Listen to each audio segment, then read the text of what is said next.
Je m'appelle Aurélien Ross, j'ai 33 ans, je suis porteur de l'autisme. Lydia Masson, nous sommes intervenus dans la situation d'Aurélien dans le cadre du PCPE, interpellé par l'établissement qui l'accueillait à l'époque, il y a à peu près 2 ans. Je m'appelle Michael Major, je suis psychologue au sein du PCPE du Sud de l'Aisne. Alors, je suis Jean-Pierre Châtelain, je suis éducateur libéral. J'interviens auprès d'Aurélien depuis juillet de l'année dernière, 2 heures par semaine. J'ai fait la maternelle, j'ai été déscolarisé à 5 ans. Et à l'âge de 6 ans, j'étais interné en hôpital psychiatrique. Parce que c'était la seule solution qu'ils avaient trouvée à l'époque, mes parents, pour contexte familial. Puis par la suite, pendant 4 ans, après quand je suis sorti de l'hôpital de jour, j'ai été appelé en cours à IME. Et je suis parti en Belgique. J'ai resté 5 ans.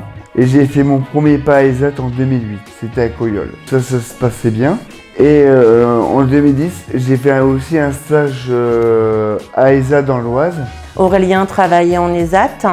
L'équipe nous a interpellés parce que beaucoup de troubles du comportement, de par son autisme, une incompréhension, une non prise en charge de l'autisme qui ne permettait pas à l'établissement de comprendre pourquoi ce jeune homme était en grande difficulté.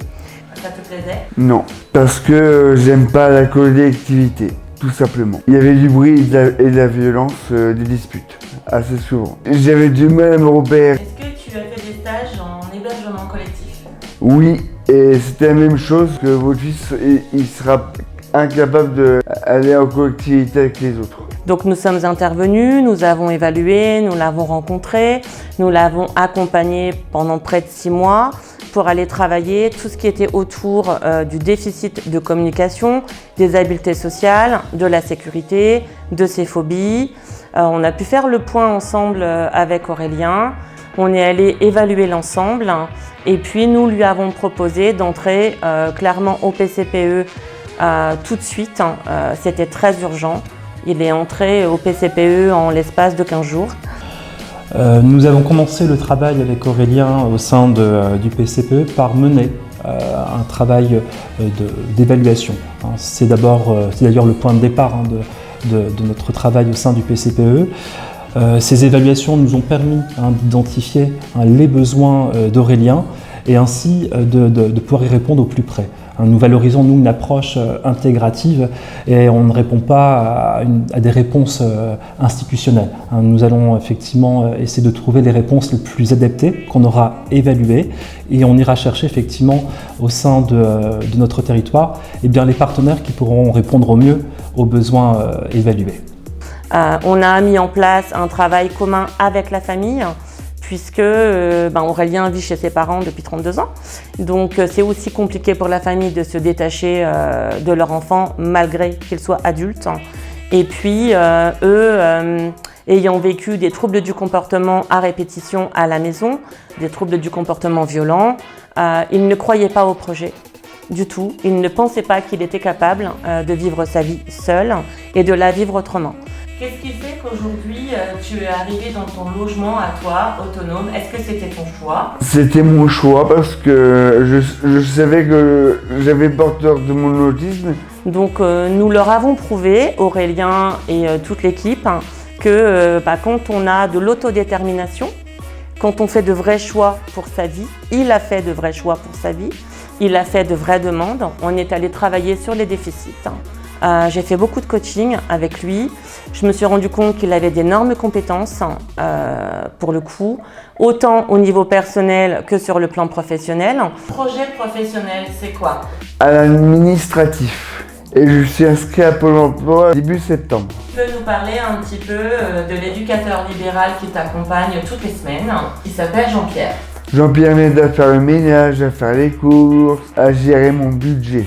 On a pris le temps aussi de faire connaissance l'un de l'autre, parce que c'était pas évident. Très vite s'est posé la question aussi de son installation dans un appartement. Est venue l'idée qu'il puisse s'installer sur Soissons. Donc on s'est mis à rechercher ensemble avec Aurélien, à travers des agences du coin, le fait de trouver un logement. Je vis dans mon appartement depuis quelques temps à Soissons. Avant j'étais chez mes parents.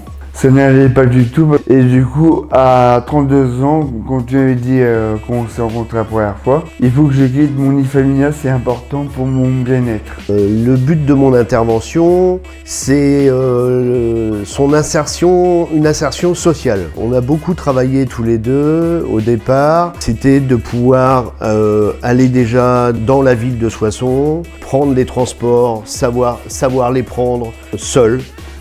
Jean-Pierre est venu pour le coup compléter tout ce travail-là et faire du coaching individuel. Est-ce qu'on peut dire aujourd'hui que les troubles du comportement que tu avais auparavant ont diminué énormément? Oui, ils ont diminué. Est-ce que tu as appris à les gérer? Seul, oui, mais de temps en temps, mais j'arrive. Il y a encore des efforts à faire. Voilà. Des choses à apprendre. Voilà. On peut dire aujourd'hui que ce type de fonctionnement et de proposition fonctionne. Aurélien a son appartement autonome. Il fait des choix au niveau de la santé également. Il fait de vrais choix. Il va aller choisir son médecin psy. Il va aller choisir ses ateliers. Il va aller choisir ses loisirs. Il est en train de travailler les relations sociales. On n'en a pas parlé. Effectivement, c'est quelqu'un qui est assez seul de par son autisme, qui a du mal à entrer en relation avec l'autre. Et pour le coup, aujourd'hui, il apprend à le faire. Les sorties qui sont avec le SAMHSA permettent de créer de la relation, permettent de lui faire comprendre ce que c'est qu'un ami. J'ai retrouvé ma liberté. Est-ce que tu es heureux aujourd'hui? Je suis heureux, ouais. Merci.